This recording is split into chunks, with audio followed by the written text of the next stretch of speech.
Semuanya, perkenalkan nama saya Septi Rizky Nugraha, saya dari Prodi Sistem Informasi UPBJJ Bandung. Dan pada kesempatan kali ini saya akan menjelaskan langkah kerja praktikum tugas 2 mata kuliah keamanan jaringan. Kita akan langsung lanjut saja ke soalnya. Nah, pada praktikum kali ini kita diminta untuk melakukan pengamanan jaringan, yaitu praktikum konfigurasi NAT overload, dan juga kita diminta melakukan praktikum pengamanan jaringan, yaitu praktikum konfigurasi VPN site to site, di mana untuk melakukan praktikum ini kita sudah diberikan panduan untuk mengerjakannya yang mengacu pada panduan praktikum yang tersedia dalam e-learning dan BMP MSIM 4404 keamanan jaringan. Nah, ini merupakan file panduan praktikum yang akan kita lakukan. Kita akan langsung lanjut saja ke praktikum yang pertama, yaitu praktikum konfigurasi NAT overload. Nah, untuk lebih memahami mekanisme penerapan NAT pada praktikum ini, kita diminta melakukan simulasi penerapan NAT jenis overload pada perangkat router menggunakan aplikasi Cisco Packet Tracer. Nah, di sini beberapa hal yang perlu kita persiapkan untuk melakukan praktikum ini antara lain adalah yang pertama tentunya perangkat lunak Cisco Packet Tracer yang sudah saya install sebelumnya, dan yang kedua ada file bahan praktik yaitu dengan nama file nat.pkt yang juga sudah saya persiapkan sebelumnya, sudah saya download. Nah, selanjutnya kita akan langsung lanjut ke tahap pengerjaan. Di sini file yang saya download, kita akan langsung membukanya yaitu file nat.pkt. Nah, di sini filenya sudah terbuka dan pada langkah pertama di sini kita akan diperlihatkan topologi jaringannya dan kita perlu memahami topologinya terlebih dahulu. Nah, di sini untuk mempermudah saya sudah memberikan label pada tiap-tiap perangkat yang akan kita gunakan, di mana setidaknya di sini ada 3 network yang akan kita gunakan. Nah, yang pertama ada network klien yaitu 192.168.30.0, di mana di sini diisi oleh PC 0 dan PC 1. Kemudian ada network klien yang kedua yaitu 192.168.10.0. Nah, di mana di sini diisi oleh PC 2, PC 3 dan PC 4. Kemudian dari sisi server ada web server dan FTP server, di mana web server ini beralamatkan IP address 192.168.20.5 dan untuk FTP servernya 192.168.20.10. Nah, di sini lampu indikatornya sudah menyala semua, hijau semua, berarti artinya kita sudah bisa memulai konfigurasinya. Nah, sebelum ke konfigurasi, kita diminta untuk memastikan PC yang terdapat pada jaringan 192.168.10.0 dan 192.168.10.30.0 dapat mengakses web dan FTP server yang berada pada network 192.168.20.0. Nah, artinya untuk network bagian sisi klien di sini yaitu PC 0 dan PC 1, kemudian network bagian klien PC 2, PC 3 dan PC 4, kita diminta untuk bisa mengakses web server dan FTP server yang berada di sisi server. Nah, kita selanjutnya diminta untuk membuka browser yang terdapat di PC 0 untuk mengakses web server di alamat IP address 192.168.20.5. Kemudian kita diminta untuk menekan tombol Go beberapa kali. Nah, di saat yang bersamaan juga kita akan diminta memverifikasinya apakah dia benar-benar mengakses web server tersebut dengan menggunakan command prompt yang terdapat di web server. Kita di sini diminta untuk melakukan perintah netstat untuk mengecek statusnya apakah dia IP yang ada di sini benar-benar mengakses web server. di PC 0. Baik, kita akan langsung mulai saja PC 0. Di sini kemudian kita akan masuk ke desktop dan membuka web browser.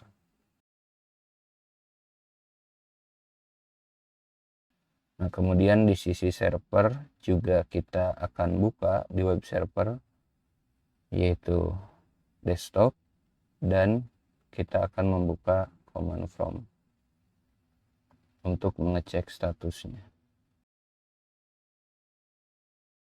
Nah, di sisi server di sini kita diminta untuk melakukan perintah netstat untuk mengecek apakah PC 0 ini mengakses web server tersebut.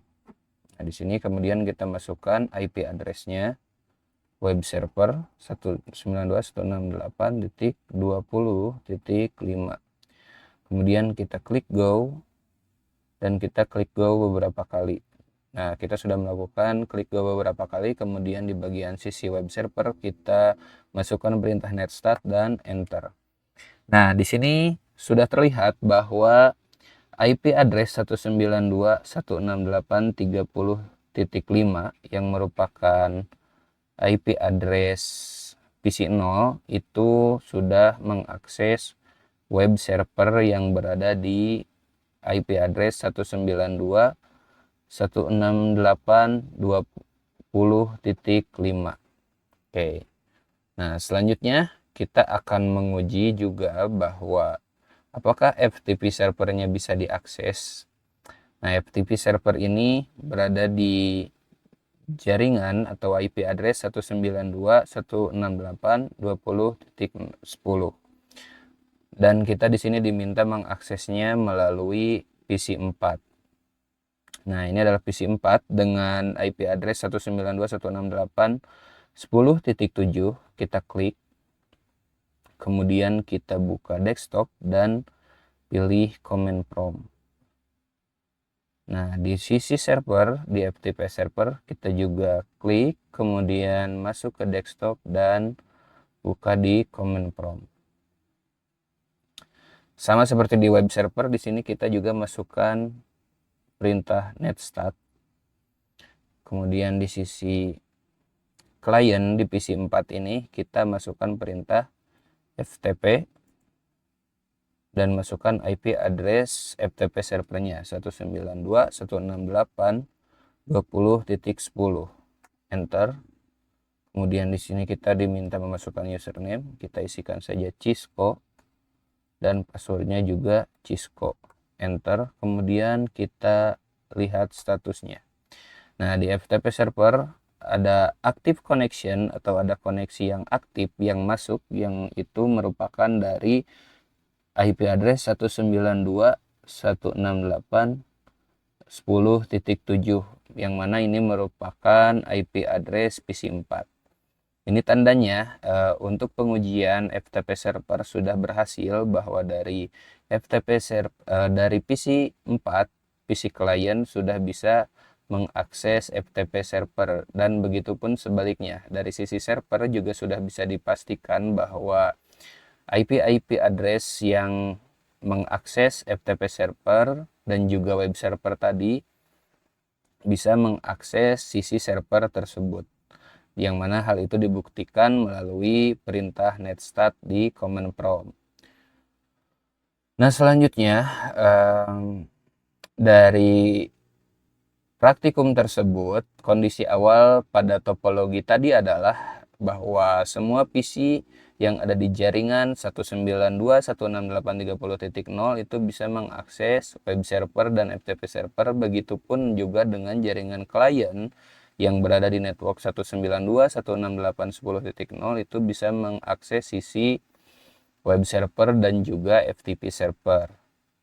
Dan sebaliknya, bahwa web dan FTP server juga bisa mengetahui alamat IP address yang mengakses layanan yang terdapat pada server tersebut dengan menggunakan perintah netstat. Nah, selanjutnya kita akan masuk ke tahap konfigurasi, di mana di sini ada dua skenario yang akan kita penuhi.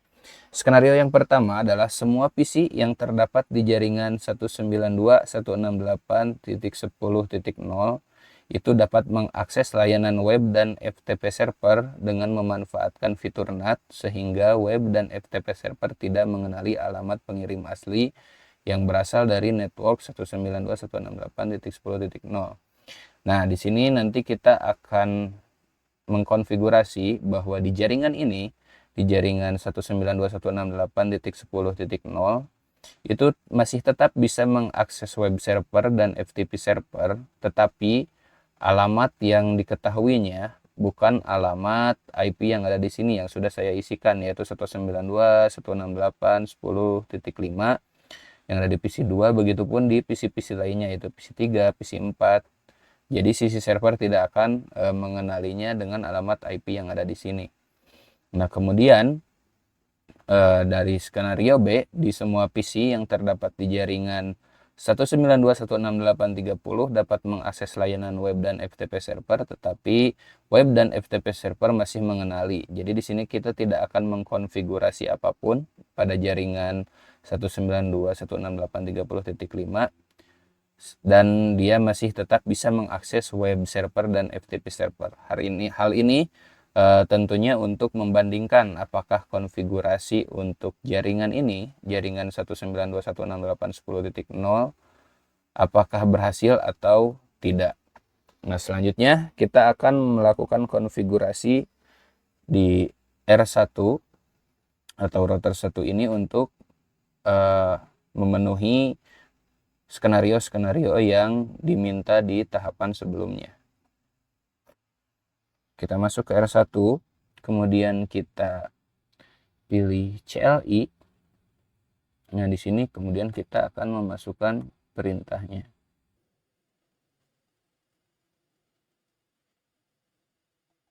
Enter.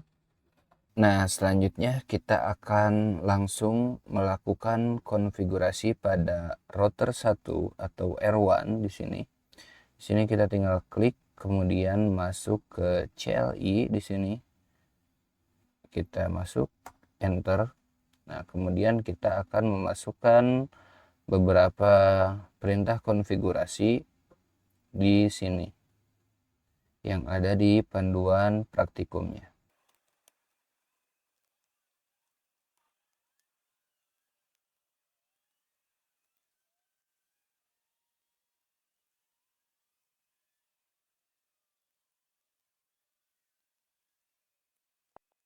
Nah, di sini sudah selesai, di mana tampilannya seperti ini config-nya kurang lebih. Dan selanjutnya kita akan melakukan analisis apakah benar bahwa setiap jaringan yang berada di 192.168.10.0 ini dia masih bisa mengakses web server dan FTP server, tetapi alamat IP-nya tidak dikenali. Dan apakah benar bahwa di sisi klien PC 0 dan PC 1 dengan network 192.168.30.0 masih bisa mengakses web server dan FTP server, tetapi dia masih dikenali IP address-nya. Nah, selanjutnya kita akan mengujinya melalui web browser yang terdapat di PC 0, PC 3, dan PC 4 dengan mengakses web server FTP 192.168.20.5, kemudian menekan tombol Go beberapa kali. Nah, di sini kita akan melakukan dari PC 0 terlebih dahulu.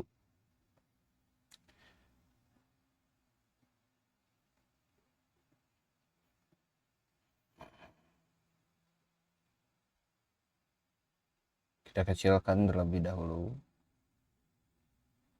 karena terlalu besar.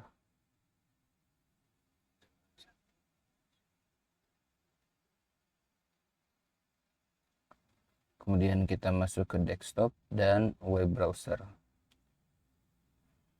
Nah, ini dari sisi PC 0. Kemudian kita buka di bagian PC servernya, yaitu di web server.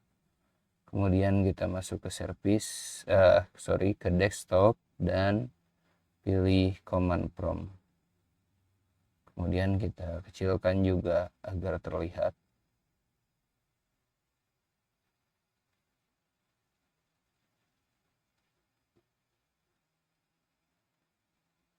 Baik, nah di sini sudah terbuka. Ini dari sisi web server, kemudian ini dari sisi PC0.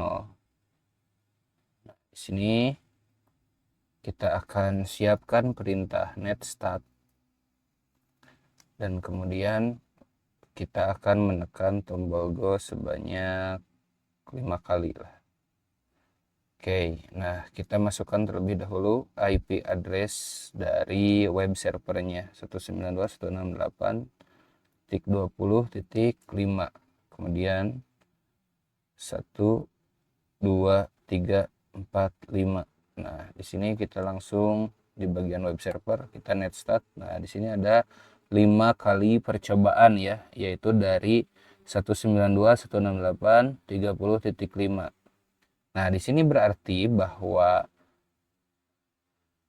network dari PC0 atau dari jaringan ini itu masih dikenali di sisi web server. Nah, kemudian selanjutnya kita akan mengujinya melalui PC3, yaitu PC ini. Sama juga kita akan mengakses web browser dan kemudian kita akan melihatnya di sisi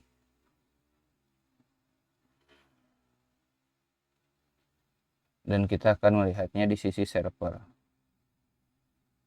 PC3. Oke, baik, kita kecilkan terlebih dahulu.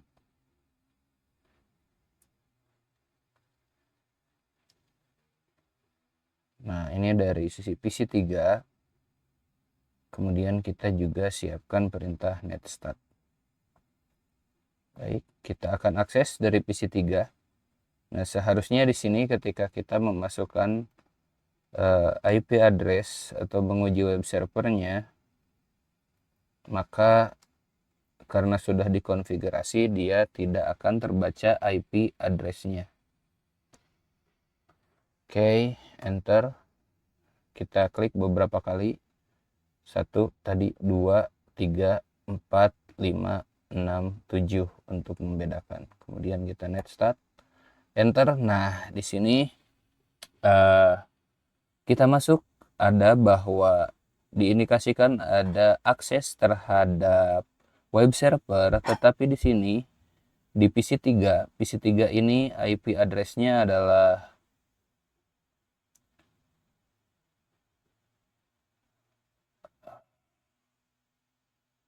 kita close terlebih dahulu untuk mengetahuinya. Nah, IP address dari PC3 ini adalah 192.168.10.6, tetapi di sini terbaca 192.168.50.1, yang mana ini merupakan gateway dari routernya justru. Nah, dari sini bisa kita simpulkan bahwa jaringan yang ada di network 192.168.10.0 itu bisa mengakses web server, tetapi IP address-nya sudah tidak dikenali lagi. Berarti bahwa NAT overload itu sudah berhasil. Nah, tetapi untuk membuktikannya di sini kita coba lagi di PC4 apakah dia juga sama bisa mengakses web browser tetapi IP address-nya tidak dikenali. Seharusnya sama seperti di PC3, dia juga tidak dikenali. Oke.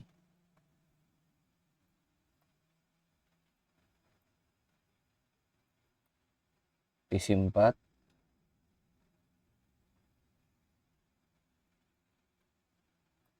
Untuk PC0 kita close terlebih dahulu. Kemudian di sisi web servernya juga kita akan siapkan command prompt dengan perintah net start. Nah, selanjutnya kita masukkan IP address web servernya 192.168.20.5. Kemudian kita klik 3 kali untuk membedakan bahwa ini dari PC 4. 1, 2, 3. Nah, kemudian kita enter perintah netstart. Nah, di sini sudah dilakukan 3 kali. Nah, sama seperti dari PC 3 ya, di sini juga diketahui bahwa ada IP address yang mengakses web server sebanyak 3 kali, tetapi IP address-nya bukan IP address PC 4, yaitu IP address PC 4 192.168.10.7, sedangkan di web servernya justru malah terbaca 192.168.50.1. Nah, untuk pengujian web server itu sudah berhasil, yaitu indikasinya adalah ketika kita mengakses dari network 192.168.30.0 di bagian sisi ini, yaitu PC 0 dan PC 1, itu bisa mengakses web server dan juga tetap dikenali, tetapi dari sisi klien yang lain yaitu 192.168.10.0 yang sudah kita konfigurasi tadi itu masih bisa juga mengakses web server, tetapi IP address-nya tidak dikenali atau diganti. Nah, selanjutnya kita akan melakukan pengujian dari sisi routernya. Oke, nah kita langsung sekarang melakukan pengujian langsung dari sisi routernya. Coba kita akan pengujian dari PC 4. Kita ulangi lagi. Kita buka web browser. Kemudian masukkan 68.20.5 dan di sisi web server kita buka command prompt, kemudian masukkan perintah netstart. Oke, kita cukup lakukan sebanyak 4 kali saja, 1, 2, 3, 4. Kemudian netstart ini enter. Nah, 4 di sini muncul. Kemudian untuk memantaunya kita masukkan CLI dan kita masukkan perintah ipnat trans show sh ipnat trans, enter. Nah, di sini terlihat bahwa ada IP inside lokal yang sudah mengecek menuju outside, yang mana dari IP inside yang awalnya 192.168.10.7. Nah, ini pada network ini yang tadi sudah kita melakukan checking. Itu ketika outside, ketika keluar dia berubah IP address-nya menjadi 192.168.50.1. Nah, itulah proses praktikum untuk konfigurasi NAT overload. Nah, selanjutnya kita akan mengerjakan praktikum kedua, yaitu konfigurasi VPN site to site. Selanjutnya kita akan masuk ke praktikum yang kedua, yaitu praktikum konfigurasi VPN site to site, di mana di sini kita diperintahkan untuk melakukan konfigurasi IPsec dan juga VPN pada file bahan yang sudah disediakan. Kita akan buka filenya. Nah, di sini sudah saya buka filenya, di mana pada panduan praktikum kita juga diminta untuk menganalisa si topologi jaringannya. Topologi jaringannya sendiri di sini kita asumsikan bahwa dari PC 0 ke R1 ini merupakan network termasuk ke dalam jaringan private, dan dari PC 1 ke R2 ini juga termasuk ke dalam jaringan private. Sedangkan antara R1, R2, dan R3 di jalur ini disebut sebagai jaringan publik. Nah, selanjutnya kita langsung lanjut saja ke tahap pelaksanaan percobaan.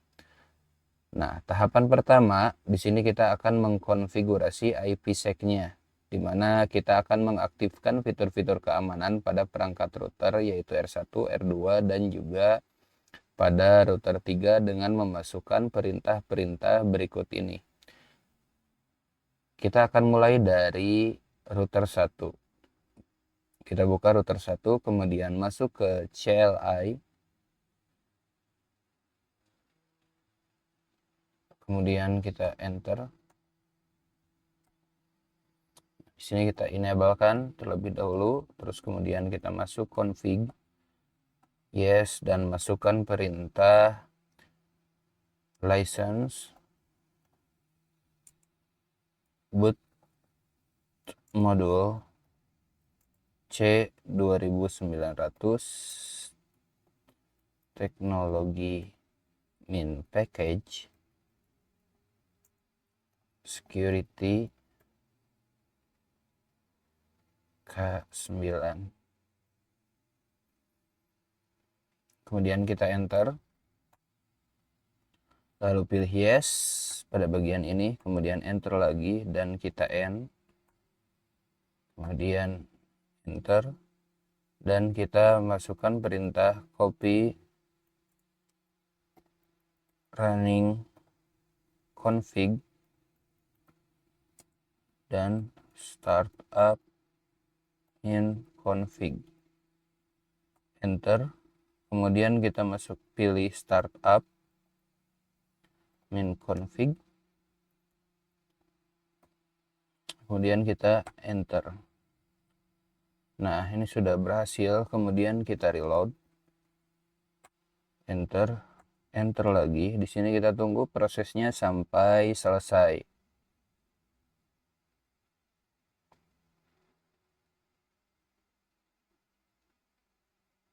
Kemudian enter, dan di sini kita enablekan kembali untuk memastikan bahwa file-file tersebut fitur-fitur keamanannya sudah terinstall. Kita gunakan perintah show version, enter. Kemudian di sini kita enter, dan kita bisa lihat di sini hasilnya terdapat instalan terbaru yaitu Security K9, yang artinya bahwa fitur-fitur keamanannya sudah diaktifkan jika kita melihat ke modul panduan praktikumnya. Nah, selanjutnya kita juga akan melakukan hal yang sama untuk router 2 dan router 3. Kita close, kemudian buka router 2.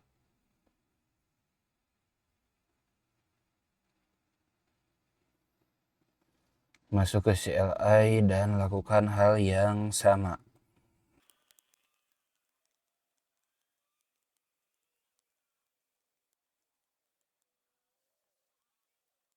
Nah, di sini juga sama, di bagian R2 sudah selesai dan terdapat fitur-fitur keamanan yang sudah diaktifkan. Kemudian kita close dan lanjut ke R3.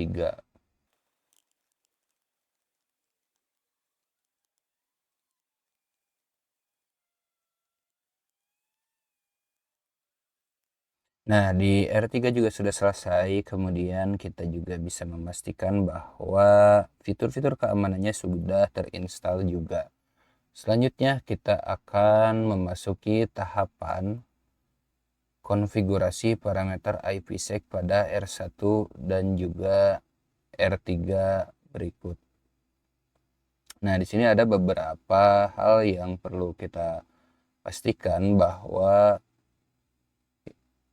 ada IP yang salah pada panduan praktikum yang seharusnya sesuai dengan topologi yang diberikan, maka itu juga akan merubah pada bagian config-nya. Sehingga di sini saya sudah menyiapkan file yang berisikan perintah atau sintak di CLI-nya yang sudah diperbaiki. Di sini kita akan mengikuti langkah-langkahnya pada sintak yang sudah diperbaiki tersebut. Kita akan lanjut saja ke konfigurasi parameter IPsec pada R1 terlebih dahulu. Kemudian nantinya kita akan lanjutkan di R3.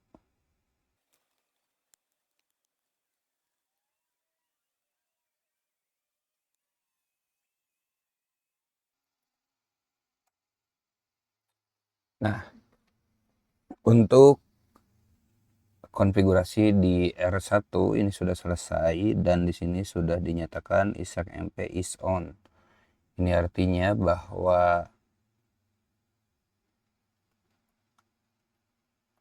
artinya bahwa konfigurasi parameter IPsec pada R1 sudah selesai. Nah, selanjutnya kita akan melakukan konfigurasi IPsec pada R3.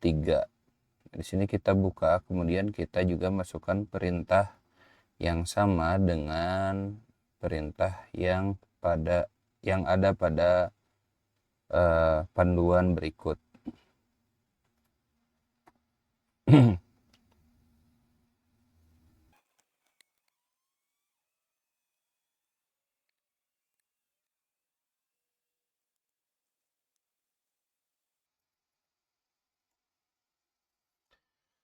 Nah, untuk proses konfigurasi IPsec di R3 juga sudah selesai. Nah, selanjutnya kita akan lanjut ke proses pengujian.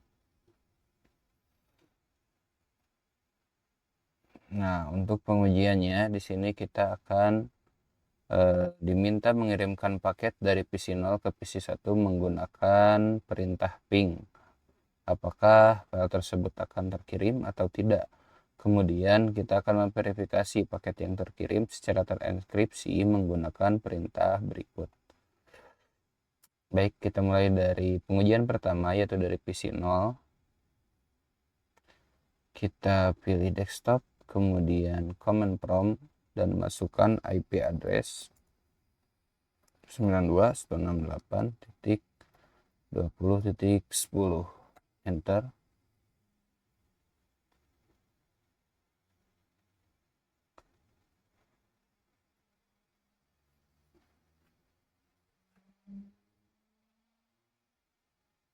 Kita tunggulah, kemudian kita ulang lagi. Nah, di sini paketnya sudah berhasil terkirim ke PC1 atau 192.168.20.10. Itu artinya pengiriman paket dari PC0 ke PC1 menggunakan perintah ping sudah berhasil. Nah, selanjutnya kita akan ke tahapan yang kedua, yaitu verifikasi hasil konfigurasi IPsec menggunakan paket terkirim secara terenkripsi menggunakan perintah berikut. Kita buka R1.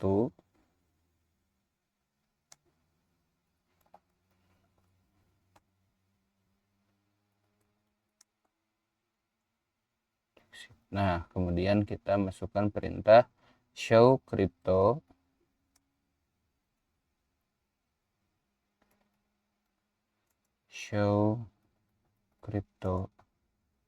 IPsec SA.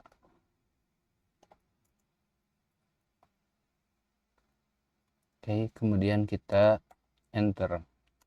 Nah, di sini terlihat sebagaimana yang telah ditunjukkan bahwa hasil verifikasi ini memperlihatkan jumlah paket yang dikirim dan terenkripsi. Nah, di sini ada paket enkripsi. Nah, ini ada 7 paket dan paket yang terdeskripsi itu ada 6 paket. Itulah proses dari langkah-langkah kerja praktikum kedua mengenai konfigurasi VPN site to site. Terima kasih atas perhatiannya. Sekian video ini. Wassalamualaikum warahmatullahi wabarakatuh.